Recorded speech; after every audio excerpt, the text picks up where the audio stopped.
नमस्कार. मी भाऊ तोरसेकर. तुम्ही बघत आहात प्रतिपक्ष. मित्रांनो, एक सिनेमा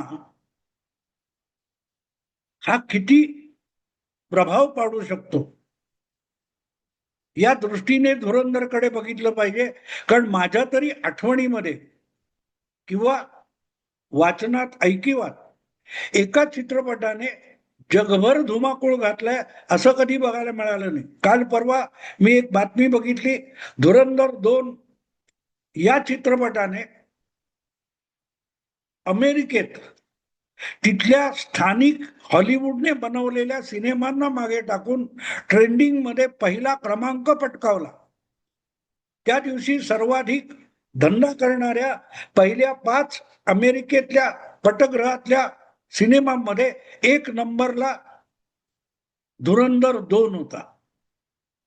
हे मी एवढ्यासाठी सांगतोय की अनेकदा आपल्याकडे आजवरच्या चर्चा ज्या मी ऐकल्या सिनेमा विषयक, त्यामध्ये वारंवार बोललं गेलं की या चित्रपटाला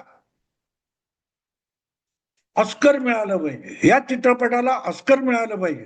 अगदी धुरंधर 1 आला 3-4 महिन्यापूर्वी, तेव्हा सुद्धा त्यामध्ये रहमान डकेत ही भूमिका करणारा अक्षय खन्ना याची इतकी अप्रतिम भूमिका आहे की अक्षय खन्नाला त्या भूमिकेसाठी, त्या कलाकारीसाठी ऑस्कर मिळालं पाहिजे अशी चर्चा झाली. गांधी सिनेमा किंवा असा एखाद दुसरा असेल सिनेमा की ज्या वेळेला आपल्याला म्हणजे भारतीय सिनेमाला ऑस्कर मिळालेलं आहे. पण लक्षात ठेवा, गांधी चित्रपट हा भारत सरकारने दिलेल्या निधीच्या मदतीने बनला असला तरी त्याचा निर्माता दिग्दर्शक ॲटनबरो हा ब्रिटिश होता, भारतीय नव्हता. तो चित्रपट भारतात बनलेला असला तरी तो भारतीय निर्माता दिग्दर्शकाने बनवलेला चित्रपट नव्हता. भारतीय चित्रपटांनी आजपर्यंत अनेक पराक्रम केलेले, पण त्याची दखल सुद्धा त्या ऑस्कर वगैरे मध्ये घेतली जात नाही. आणि त्याचं कारण समजून घेतलं पाहिजे. जगाच्या पाठीवर हिंदी चित्रपटसृष्टी ही एकच, ज्याला बॉलिवूड म्हटलं जातं, ही एकच चित्रपटसृष्टी अशी आहे की ज्या चित्रपटसृष्टीने अमेरिकेच्या चित्रपट धंद्याला सतत आव्हान दिलेलं आहे. जगामध्ये हॉलिवूडचे चित्रपट जेवढा धंदा करतात तेवढ्या प्रमाणामध्ये भारतात हॉलिवूडच्या चित्रपटांना धंदा करता येत नाही. हे दुखणं आहे. आणि त्यामुळे भारतीय चित्रपटाला ऑस्कर वगैरेची मान्यता देण्याच्या भानगडीत हे अमेरिकेतल्या संस्था संघटना पडत नाही. आणि पण गंमत अशी की या धुरंधर चित्रपटाने, तो हिंदी चित्रपट असून सुद्धा तंत्रज्ञान, कथानक, पटकथा, अभिनय या सगळ्या बाबतीत जो काय पराक्रम केलेला आहे त्यामध्ये हॉलिवूडला आणि अगदी युरोपियन आणि पाश्चात्य देशातल्या निर्माते, दिग्दर्शक वगैरेंना तोंडात बोट घालायला लावलेले. अर्थात ही परंपरा मध्यंतरीच्या काळात हळूहळू करत दक्षिणेकडून सुरू झाली. कंतारा असेल, त्याच्या आधी बाहुबली असेल, ह्या चित्रपटांनी हळूहळू करत जग व्यापायला सुरुवात केली. भारताच्या चित्रपट सृष्टीला आज आंतरराष्ट्रीय राजकारणामध्ये सॉफ्ट पॉवर म्हटलं जातं. सॉफ्ट पॉवर याचा अर्थ काय होतो? सॉफ्ट पॉवर याचा अर्थ हत्यार न उपसता समोरच्याला पराभूत करून दाखवण्याची क्षमता आणि अमोघ शक्ती तुमच्याकडे असेल तर त्या शक्तीला सॉफ्ट पॉवर म्हणतात. संपूर्ण आशियामध्ये, आफ्रिकेमध्ये, युरोपच्या काही भागामध्ये भारतीय चित्रपटांनी गेल्या 50-60 वर्षामध्ये इतकी कमालीची लोकप्रियता मिळवलेली आहे की आता या युट्यूबच्या जमान्यामध्ये आपल्याला इतर अनेक देशामध्ये भारतीय चित्रपटाची गाणी सार्वजनिकरित्या गायलेली ऐकायला मिळतात. याला सॉफ्ट पॉवर म्हणतात. आणि अमेरिका असो किंवा युरोप असो किंवा इंग्लिश जगत असो, त्यांनी जगावर राज्य केलं. त्याचं कारण त्यांनी आपला अजेंडा अशा विविध माध्यमातून जगाच्या डोक्यावर मारलेला आहे. हॉलिवूड हा कितीही एक स्वतंत्र व्यवसाय असला धंदा असला, उद्योग असला, तरी त्यातून नेहमी अमेरिकन राजकारणाची आणि अमेरिकन वर्चस्वाची जी भूमिका असते, जो अजेंडा असतो, तो पुढे रेटून नेला जात असतो. दुसऱ्या महायुद्धावर अक्षरशः डझनावारी सिनेमा निघालेले आहेत, पण त्या सगळ्या सिनेमातून अमेरिकन सेना ही कशी विजयी सेना आहे, कितीही प्रतिकूल परिस्थितीवर ते मात करू शकतात. रामबो वगैरे सिनेमा काय आहेत? एक अमेरिकन धुरंधर असतो, आता त्याला आपण धुरंधर हा शब्द सार्वत्रिक झाला म्हणून, तो एकटा रामबो हा जाऊन मोठमोठ्या सेनांना पराभूत करू शकतो. तुम्हाला आठवत असेल तर नरेंद्र मोदी हे पंतप्रधान होण्यापूर्वी उत्तराखंडमध्ये सुनामी आली होती, केदारनाथवर बर्फाचं वादळ आलं होतं, वरून मोठमोठे हिमनग कोसळून आले होते.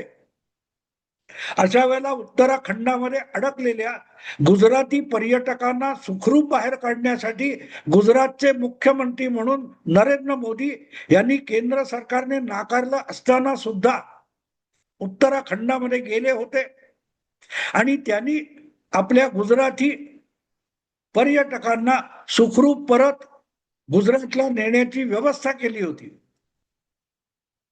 आमचे तेव्हाचे मुख्यमंत्री पृथ्वीराज चव्हाण यांनी काहीही केलं नाही. भारताचे मुंबई महाराष्ट्रातले अनेक मराठी पर्यटक सुद्धा उत्तराखंडात ते अडकलेले होते, पण आमच्या मुख्यमंत्र्याने काही केलं नाही. पण गुजरातचा मुख्यमंत्री असला म्हणून काही, त्यांनी महाराष्ट्राचे सुद्धा पर्यटक उत्तराखंडामध्ये अडकले असतील तर त्यांना सुखरूप बाहेर काढण्यासाठी थोडं काही केलं तर बिघडलं नसतं, अशी प्रतिक्रिया पृथ्वीराज चव्हाण यांनी दिली होती. पण त्यावेळेला आलेली एक बातमी मला आठवते, कारण एक बातमी अशी आली होती की जवळजवळ 12 ते 15,000 गुजराती पर्यटक उत्तराखंडाच्या सुनामीत अडकलेले आहेत आणि त्यांना एकटा मोदी बाहेर काढू शकतो, म्हणजे मोदी म्हणजे जणू काय रामबो आहे, अशी टाइम्स ऑफ इंडियामध्ये बातमी आली होती. आणि त्यावरून पंतप्रधान पदाच्या शर्यतीत उतरलेले गुजरातचे मुख्यमंत्री नरेंद्र मोदी यांची टवाळी करण्यात सेक्युलर पत्रकारांनी धन्यता मानली होती. प्रत्यक्षात हा रामबो शब्द आला होतो कुठून? तो रामबो म्हणजे सिनेमा, जो एकटा लढवय्या आहे. आज आपण जे काय धुरंधर मध्ये बघतो ना, ते अजय सान्याल नावाचा सुरक्षा सल्लागार किंवा सुरक्षा अधिकारी आहे, तो एक धुरंधर सारखा एक लढवय्या घडवतो, तसा रामबो घडवला जातो, अशी ती कहाणी आहे. पण रामबो हा शब्द टाइम्स ऑफ इंडियात कुठून आला? तर टाइम्स ऑफ इंडियाच्या तिथल्या स्थानिक रिपोर्टरने एका भाजपच्या नेत्याच्या तोंडी आमचा मोदी हा रामबो आहे असा शब्द घातला आणि ते छापून आलं. पण ज्या वेळेला त्याची अधिक चौकशी सुरू झाली तेव्हा त्याने सांगितले की असा कोणीही भाजपवाला बोलला नव्हता, मीच माझ्या मनाने तो शब्द घुसवला होता. मुद्दा असा असतो की अशाच प्रकारे नॅरेटिव्ह आणि अजेंडा पुढे रेटला जात असतो. असो, जे झालंय ते सोडून द्या, पण जो प्रचार चालतो की हा प्रोपोगंडा आहे, हा अजेंडा आहे, हा नॅरेटिव्ह आहे, धुरंधर हा फक्त चित्रपट नाही, ती सॉफ्ट पॉवर आहे आणि त्यातून भाजपचा हिंदुत्ववादी अजेंडा पुढे रेटला जातो, तर तो जितका हिंदुत्ववादी आहे तितकाच तो भारतीय राष्ट्रवादाचा अजेंडा आहे. आणि जर भारत तेरे तुकडे हो गए इंशा अल्लाह अशी म्हणणारी औलाद या देशाच्या एका विद्यापीठामध्ये जन्माला येत असेल तर ती औलाद ज्यांनी नासवलेली आहे त्यांचे तुकडे करणारी औलाद आपल्याला पैदा करावी लागेल आणि त्यालाच धुरंधर म्हणतात. आज पाकिस्तानचे तुकडे पडायची वेळ आली आहे आणि ते जे काही तुकडे पडायची आग लागलेली आहे त्या आगीत तेल ओतणं हेच भारतीय धोरण असू शकतं. धुरंधर हे त्या आगीत एक चमचा तेल आहे आणि त्यांनी किती भडका उडालाय मित्रांनो, किती भडका उडालाय. उठसूट मुंबई असो, कोइंबतूर असो, दिल्ली असो, कुठेही बॉम्ब फेकले जायचे, बॉम्ब फोडले जायचे, बॉम्बस्फोटाच्या मालिका व्हायच्या, अतिरेकी घुसवले जायचे, किडामुंगी सारखी माणसं मारली जात होती. असा जो सेक्युलरिझम फळफळलेला होता आपल्या देशामध्ये, त्याला गेल्या 10 वर्षात छळ दिला गेला. म्हणून आज ऑपरेशन सिंदूर होऊ शकलेलं आहे. आणि त्यानंतर पाकिस्तान इतका मरणासन्न झालेला आहे की भारताच्या ऑपरेशन सिंदूरला उत्तर देण्याची हिंमत देखील पाकिस्तानला झालेली नाहीये. उलट ऑपरेशन सिंदूर स्थगित आहे, तर ते परत कधी सुरू होईल आणि कधी आपल्यावर येऊन मिसाईल धडकतील, ड्रोन धडकतील, म्हणून पाकिस्तानच्या भल्या भल्या लोकांची झोप उडालेली आहे. सिंधू नदीचं पाणी अडवल्याने पाण्याची आता येत्या उन्हाळ्यामध्ये तारांबळ उडणार आहे. पाकिस्तान खिळखिळा झालेला आहे. आणि ह्या सगळ्या ज्या जखमा आहेत, त्याच्यावर चोळलं जाणारं मीठ म्हणजे धुरंधर आहे. की तुमच्या गुप्तचर खात्यामध्ये, तुमच्या सरकारी खात्यामध्ये, तुमच्या प्रशासनामध्ये आणि तुमच्या गँगस्टरमध्ये सुद्धा भारतीय हस्तक घुसलेले आहेत आणि त्यांनी पाकिस्तान खिळखिळा करण्याचा कार्यक्रम सुरू केलेला आहे. एकामागून एक भारताचे शत्रू अज्ञात वीरांकडून पाकिस्तानात मारले जातात आणि कोणी मारले त्याचा थांग पत्ता लागत नाही. अचानक मोटरसायकलवरून गाडीतून 2-4 लोक येतात, कोणाला तरी टपकवतात आणि गायब होतात. या सगळ्याचं सार म्हणजे धुरंधर आहे. आणि त्याचा दबदबा आणि दहशत, एका चित्रपटाची दबदबा आणि दहशत ह्या बाकीच्या घटना जोडल्यामुळे निर्माण झालेली आहे. धुरंधर 2 मध्ये तो हमजा अली मझारी हा जसकिरत भारताचा एजंट दाखवलेला आहे आणि त्याला सांभाळून घेणारा तो सरबतवाला आलम किंवा जमाल जमाली, या दुसऱ्या भागातल्या तपशिलाकडे बघून पाकिस्तान अक्षरशः बिथरलेला आहे.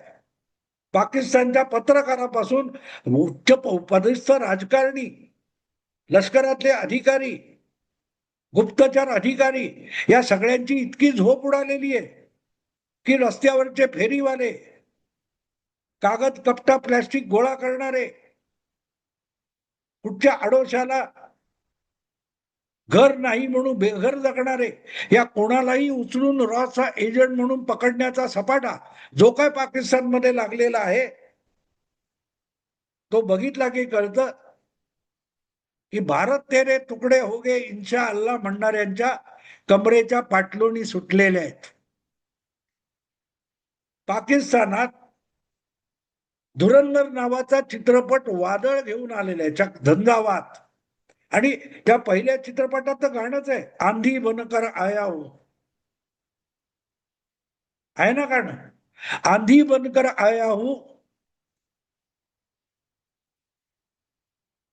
आंधी झाली. आणि अक्षरशः पाकिस्तानांना कळत नाही की कोण कुठे आहे. धुरंधरचा पहिला भाग आल्यानंतर त्यातलं जे जमील जमाली पात्र आहे, ते तिथे नबील नावाचा जो कराची मधला एक मोठा राजकीय दलाल आहे, तो अभिमानाने आपलंच पात्र रंगवलंय, पण बरं रंगवलंय का वाईट रंगवलंय यावर मुलाखती देत होता. पण दुसरा भाग आला आणि त्यामध्ये त्याचाही पायजम्याची नाडी सुटलेली आहे. कारण जो जमील जमाली पहिल्या भागामध्ये मोठा खिलाडी दाखवलेला होता, तोच दुसऱ्या भागामध्ये शेवटी हमजाला म्हणजे जसकिरतला पाकिस्तानातून सुरक्षित बाहेर काढायला मदत करणारा भारताचा एजंट दाखवला आहे. आणि त्यामुळे जमील जमाली उर्फ नबील हा आता रडकुंडीला आलाय. आपण भारताचे हस्तक नाही हे सांगण्याची नामुष्की त्याच्यावर आलेली आहे.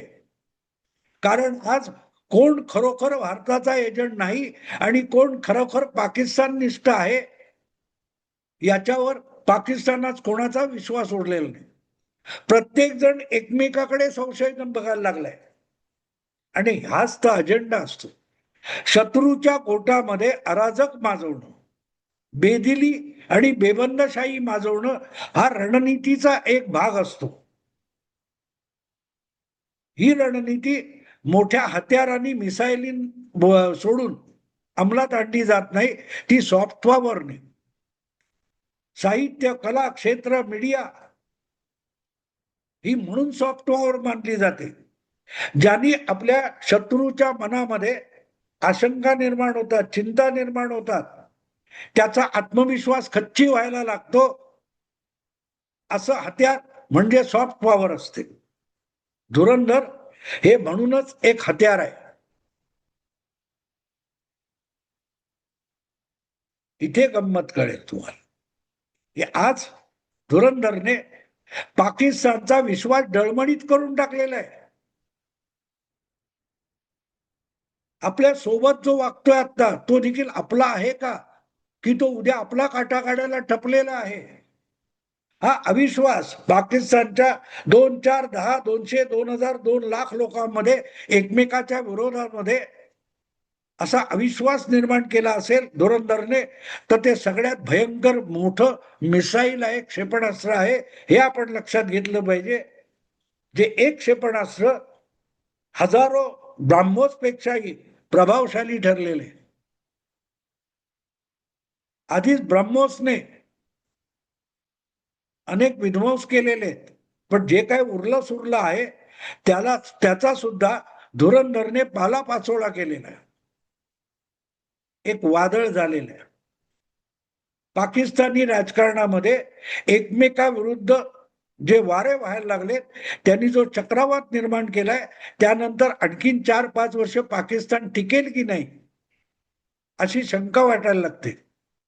आणि जर पाकिस्तान टिकणार नसेल तर पाकिस्तानचे भारतातले स्लीपर सेल आहेत, त्यांची झोप उडाली तर नवल नाही. त्यांना हा प्रपोगंडा वाटला तर नवल नाही, पण त्यांनी लक्षात घ्यावा हा प्रपोगंडाच आहे.